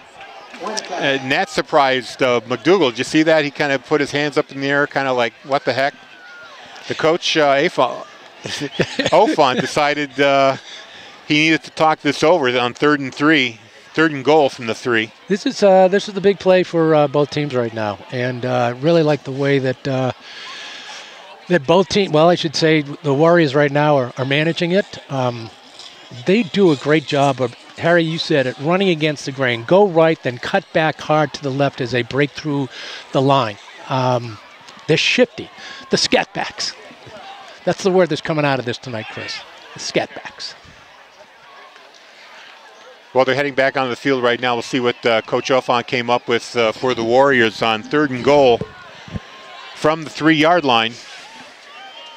Winnacunnet with a chance to make it at least a 14-point lead here. And here we go. Here's a handoff, and it looks short. Nope, they call it a touchdown. Again, hard to tell with the fog here. And which one was the carrier on that one? I'm looking for it. We couldn't tell. I couldn't tell. He just disappeared into a mass of humanity. He did, and we can't see down there at all, but I'm going to say it's either Powers or Fuller. I know it wasn't McDougal because he handed it off, and they cut back. They gave it to Fuller, they said. Okay. So Fuller with the 3-yard run for a touchdown with 1:04 left in the 3rd quarter makes the score. Let's wait for the extra point. And it is good. And the score now, 20-8. And those points, ladies and gentlemen, 20-8, if you're just tuning in, have been real points. Those are well-earned points. Those aren't anything that Bedford did by turning the ball over near the old goal line. These were good drives by the Warriors, passing, running. That combination of McDougal and Welsh is just killing Bedford right now. Well, they benefited with the short field thanks to the onside kick attempt by the Bulldogs. And you know, you might be tempted to second-guess Coach Stank's decision there to kick the onside. But, you know, that was a play that worked for them so often last year. They caught teams napping, and they were able to execute the play. This one went a little further than it needed to, and it went right to Kaczmarczyk, who returned it all the way into Bedford territory. So the short field turns out to be a benefit for the Warriors. Yes, for sure. And they get 7 out of it. Here's a kickoff by Gagnon, all the way back, and this is going to be another touchback. Yes, it is. Lumpini tries to catch that, but it's in the end zone. I don't believe in any of his kickoffs Bedford heads run it back. Every one of them reached the end zone. Great leg there by Kevin Gagnon. I know if Coach Sean McDonald out there in UNH is looking for a kicker, this kid's got some. He's got some good leg. He's only 15 minutes to campus, I think, isn't it? It's very close. That's true. So Bedford starts on their own 20-yard line, down by 12 points, and they've got about 13 minutes to make that up. And there's the handoff to Aganost. He gets about 3 or 4. It's harder and harder to tell in this fog. It's going to be second down, we'll say 7-yard line. Oh, they only said 1 yard, so it's a 2nd and 9 play here. Bedford in the hurry up. There's the handoff. And it's a run by... I'm looking through the fog. Can't tell. Waiting for the runner to get up. That's number 5. That's Mumpini. Gain 4 yards there. It's 3rd and 5 now for the Bulldogs. Time is running out. 25 seconds left in the 3rd quarter. Robert in the shotgun. Hands it off to Norfleet, and he gets taken down in the backfield. They were waiting for him. He loses at least 5 yards there. I don't know whether that's saying that Coach Stank is lacking a little bit of confidence with the ball getting in the air right now, the way Connor has been throwing the ball. He's staying away from the air game, considering the way things go. Yeah. And that is the end of the 3rd quarter, and the crowd here are happy here at Winnacunnet Stadium. They're leading the Bulldogs by 12 points, 20-8, with 1 more quarter of football to go. You're listening to Bedford 105.1 and BCTV Channel 23. your channels for Bedford High Sports. So we have another upset that's going out there right now. You know, they looked at Exeter and Bedford as being the top dogs this year. One of the top dogs, at least in our division and in the East Division. Well, is the Goffstown game really? We're getting another update. 7 Goffstown in the fourth quarter. Now, would you really 28-7. Would you really consider that an upset? I mean, Goffstown is an undefeated team as well. Yeah, but from what I understand, you know, Chris knows some of the people over there. They lost a quarterback that actually decided to, and I don't know his name, dedicated his time and his skills to baseball. But that's a great sports town, and, you know, there's a typical situation over there. One man down, another man comes back up, and they're evidently playing pretty well. But then again, you know, it's one of those things where we have a perception. There's Exeter and then there's Bedford. They were in the Division I finals. Bill Ball always has great teams down there. 160 players, whatever the number was, 130. Because I mean, it's hard to call this an upset. Yeah. This team has been just as impressive this season, the Winnacunnet Warriors. You would thought you might have taken a look at their opponents and just said, yeah, we just got caught up in the Memorial Portsmouth game. Well, Bedford's going to punt to start the fourth quarter here on 4th and 7. Crowley with the kick, and this one goes off the side of his foot, and it goes out of bounds in Bedford territory. I'm going to guess it's going to come out. That is I'm going to see what the spot. The official is going to spot it at the Bedford 43-yard line, so that was not a very good kick by Crowley. Everything. And one of the Winnacunnet coaches was running around the sideline, pointing to the official, saying, and he just kept running to, further and further, trying to kind of help him spot that ball. But they decided on the 43. All coaches do that. It doesn't hurt, right? In baseball, the guy at first base that's coaching gives a safe sign when the guy's clearly out. Here comes Winnacunnet now, 1st and 10 from the Bedford 43. They set and hand the ball off. It's a fake by McDougall. He fakes the handoff and takes the ball himself and gets it down to the 38-yard line, a gain of 5 for the Warriors. I think he's quick on that fake. You know, it happens so quickly in such tight quarters that you can't really tell who has the ball there. They do a great job of ball fake. I mean, in concealing. I mean, they carry the fake out to the tee. 2nd and 5 for Winnacunnet. And there's a handoff to Fuller. He breaks through, gets it all the way down to the 31-yard line. It's another first down for the Warriors. This is a very good Warriors team. And that front line, the Pigs, they're wearing out the Bedford front 7. You know, I mean, I don't know how long you could take being pounded by a 300-pound center before you just start wearing out. Yeah, I'm looking at him. He's a specimen. Oh, yeah. Ryan Hansen. I see college in his future. Oh, big time. Handoff right there to Kazmerchik, no gain. Or actually, they're going to give him 1 yard to, nope, they're taking it away. It's going to be at the 31, so no gain there for Kazmerchik. 2nd and 10 now for the Warriors at the 31-yard line. 10:30 left in the game. 20-8, the Warriors lead the Bulldogs. You know, one thing about Ryan Hansen, he's got the height too. 6'2", 6'2", he's D1 material. Or maybe Sean will be going after him. UNH is a great school, folks. And there's a snap up the middle. McDougall decides to carry it himself. He gets it down to the 28-yard line. So that's a gain of about 2.5. They're going to call it 3rd and 8 from the Bedford 28-yard line. Yep. And we just crossed the 10-minute mark. 20-8. Time is running out. If the Warriors put any points up here, it's going to be really tough that's for Bedford to come back here. 20-8 Winnacunnet over Bedford right now.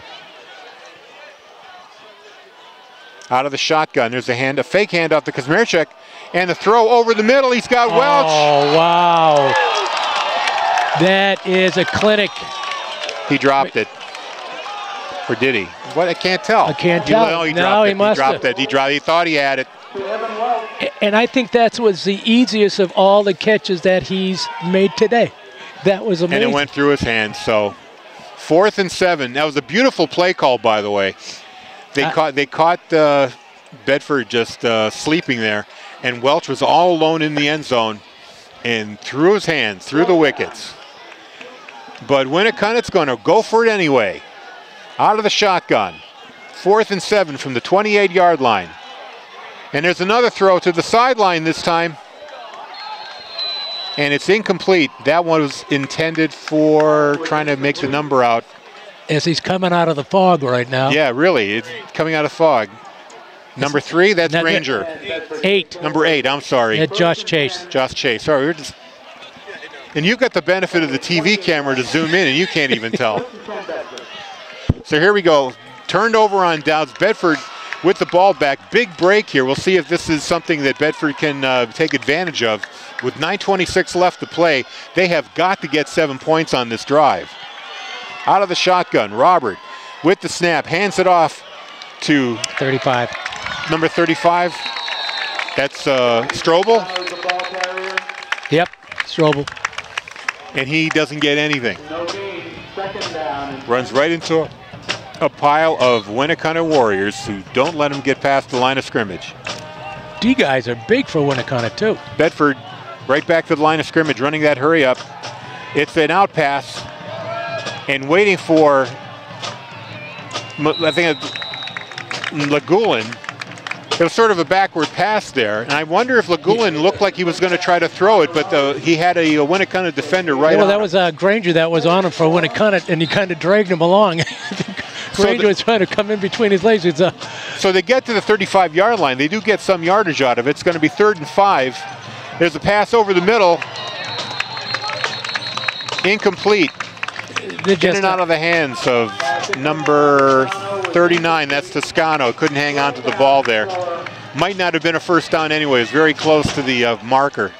8:31. It is now 4th and 5.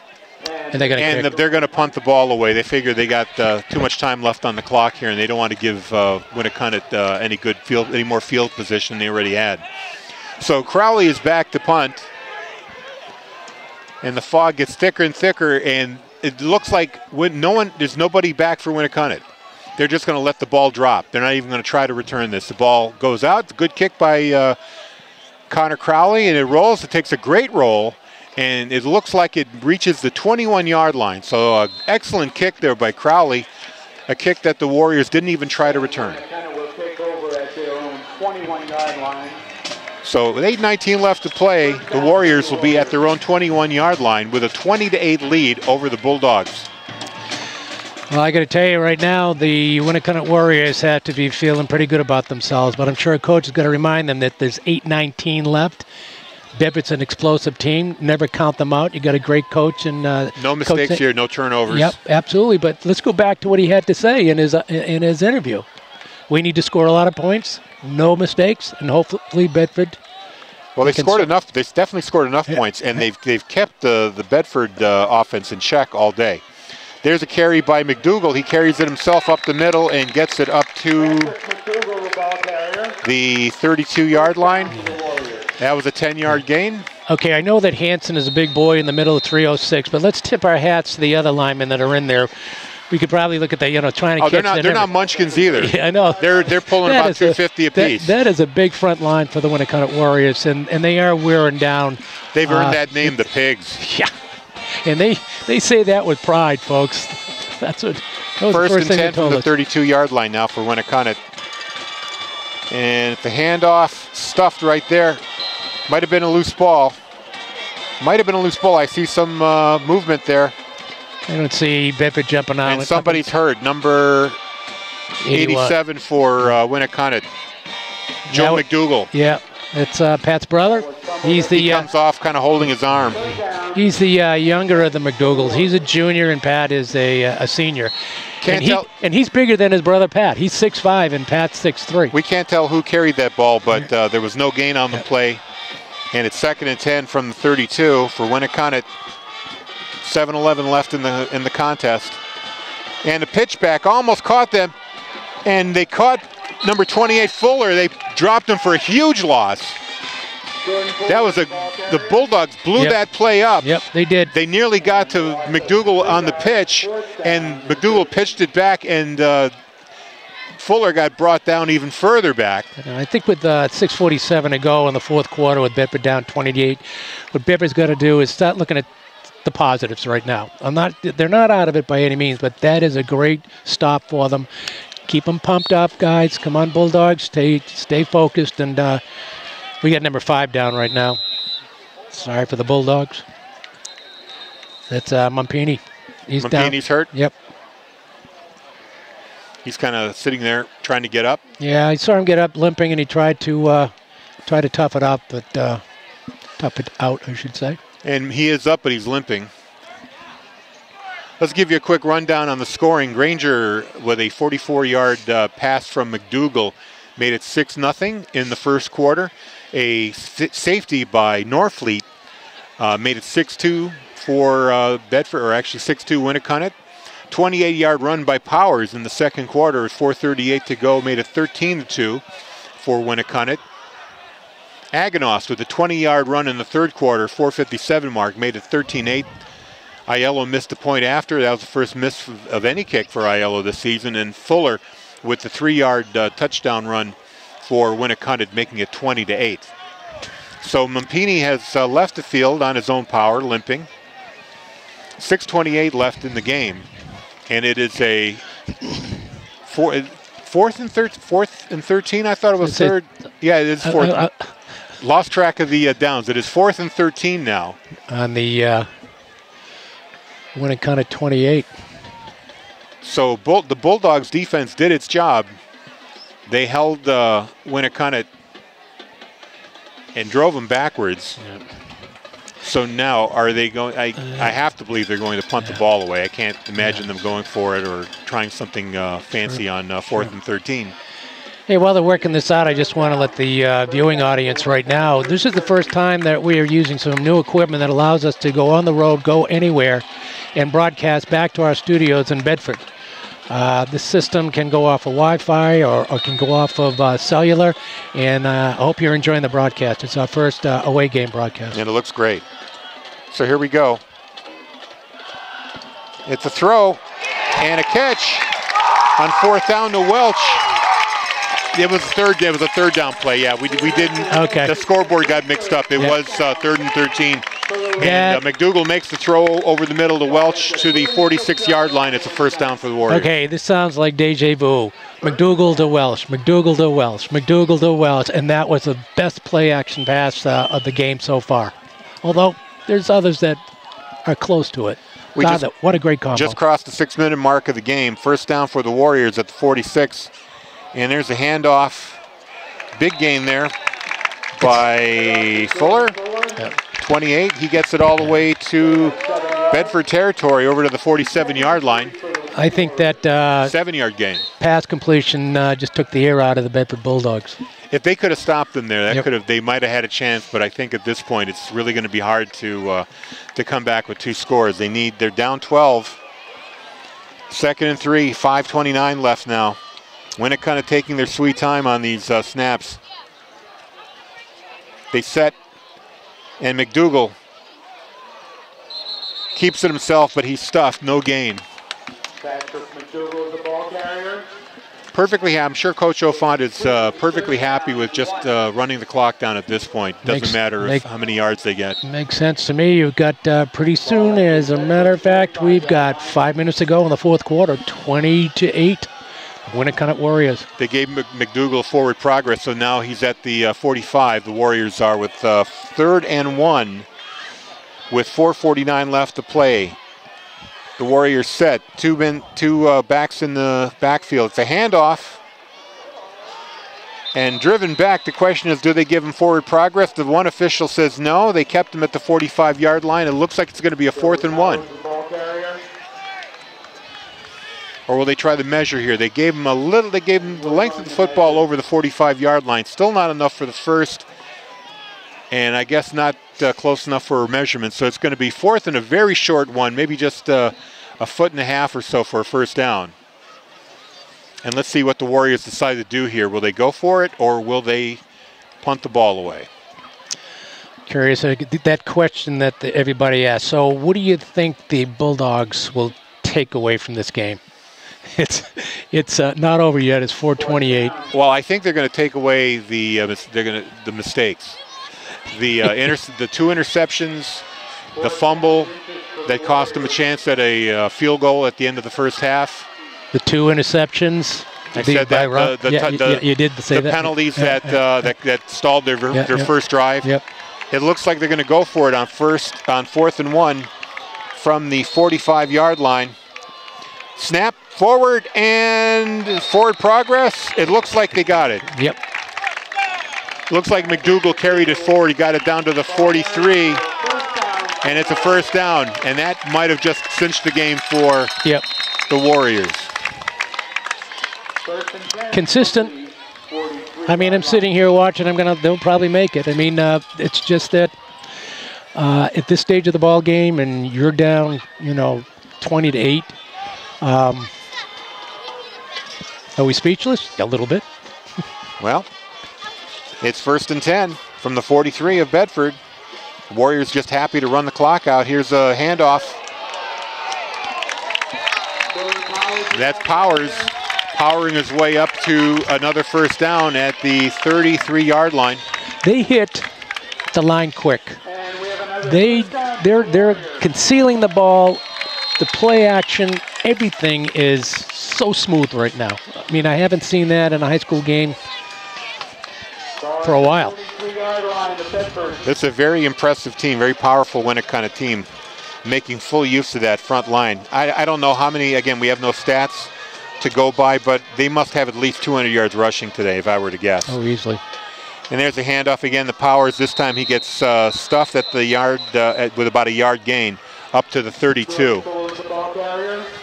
So it'll be 2nd and 9 with 3:23, and I believe Bedford called the first of its timeouts, trying to preserve some of that clock.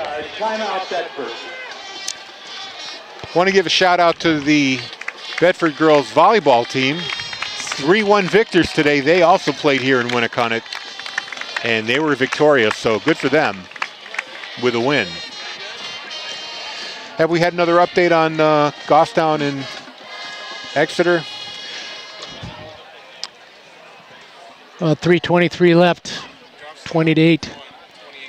It is a final, 28-7. The Grizzlies defeating Exeter, upsetting them. That was quite the win. I'm sure the Goffstown team would say, as you said earlier, Harry, that's not an upset.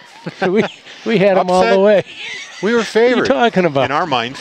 Yeah, that's going to set up a good game between Bedford and Goffstown, and that's on October 7th. And that's going to be a combined production between BCTV, Bedford Community Television, Goffstown TV, and WBNH Radio with Harry and company. Will be broadcasting simulcast on both the Goffstown TV station as well as Bedford, and of course on 105.1 FM. 3:23 now, 2nd and 9 for the Warriors. And there's a handoff to Fuller. He tries to cut, and he winds up losing yardage going back to the 30-yard line. That is correct. Not bad for a sophomore. Fuller's only a sophomore. Jumped right actually, up. I think he wound up getting, he did actually wind up gaining some yardage. It looked like a loss there because he was trying to get around the defender and didn't make it. So it's going to be 3rd and 7 now with 3:15 left. Bedford calling another timeout. They'll have one left. Winnacunnet just milking the clock and counting the seconds of victory. Geez, Harry, I know that we're stand-ins for Mike Robinson and Steve Beals, but I'm kind of liking this where we just had the headsets on ourselves and letting somebody else work behind the scenes rather than you and I. Yeah, we'll see if Steve and Mike can get these headsets back from us. Yeah, maybe they can sound as good as we do in our own minds. I can hear Steve Beals blowing his stack right now. Steve does a great job in analyzing. As a former coach, he can really get into the X's and O's. He definitely does. He would Steve, be. We love you, and we can't wait to get you back on your next home game. He would be loving this game right now, and he's like a sixth coach of the Bulldogs. 3rd and 7 now with 3:16 left. And it's a pass. McDougal, nope, he decides to run it, but he gets hauled down. Well, that 81 that by brought number him down. 81. That's Zach McClellan. Doesn't get fooled by the quarterback draw, and winds up being fourth and 5 from the 28-yard line. 3:07. Another timeout by Bedford. That's it. That's all their timeouts.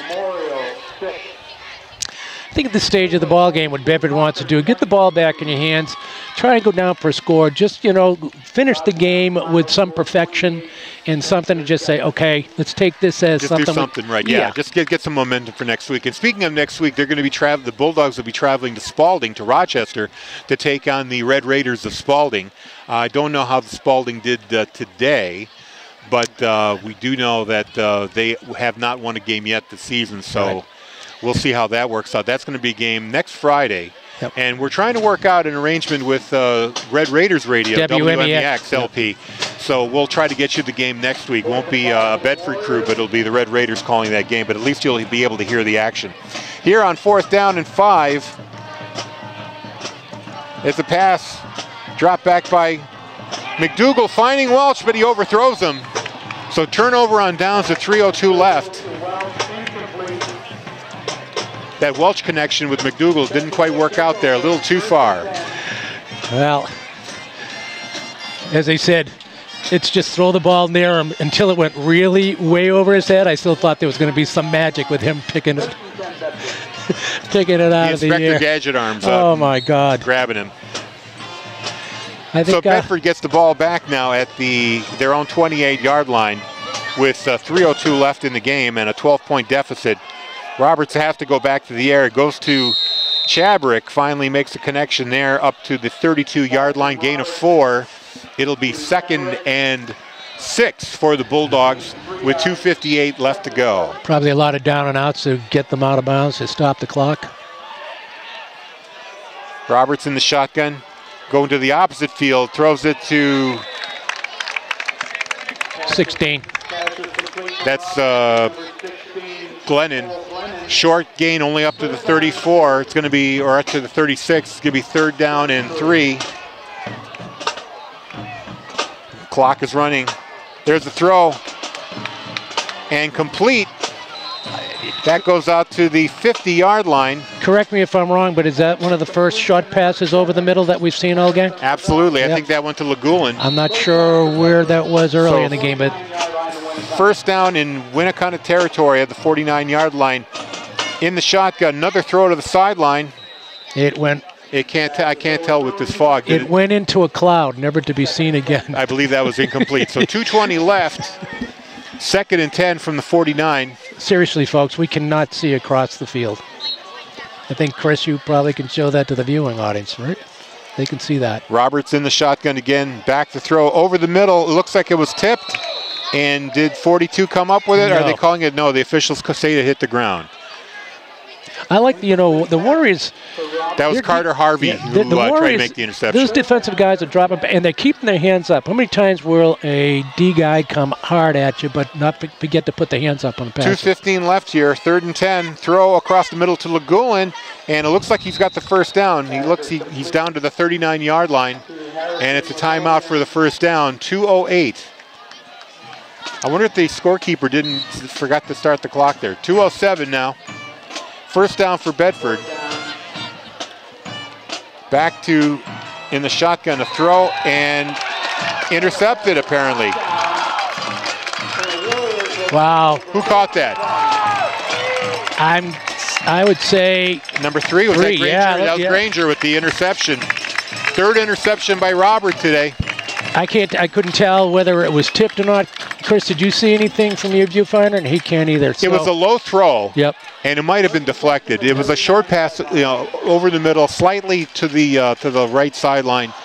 And like I said, between the crowd and the fog, we couldn't make out what happened. But obviously, Granger came up with the ball, and Winnacunnet can pretty much put the nail in the coffin here. They're in the victory position. Yep. Ready to kneel with 1:57 left to play. And what do we have here? Not a timeout. Why would the officials call the timeout? Winnacunnet's calling the timeout. That's unusual. I am dumbfounded. But well, maybe they figure with a minute 57 they weren't able to kneel it out. I'm not. How much time do they have? Is it 40 seconds between snaps in high school? Good question. I mean, we know it's 25. It's 25 in the pros. Yeah, but I don't know. There's no clock up there. Yeah, these high school stadiums don't have the. And which is the same way with basketball. Sometimes there was a shot clock in basketball, so you could get the ball. Just know. Right. Makes it easy for us. Well, that's a decision for the NHIAA to add the clocks. And you know something? That actually is an expense. Yeah. So some of the schools could afford it, but not all of them. That's right. So with 1:57 to play, and it's 1st and 10 at the 39-yard line of Winnacunnet. Bedford has no timeouts left, and the Warriors can simply run out the clock here. I guess they might need to get one first down to cinch it. We'll see. They're in the victory position again, or are they? Nope. Looks like they might run a play here. Set.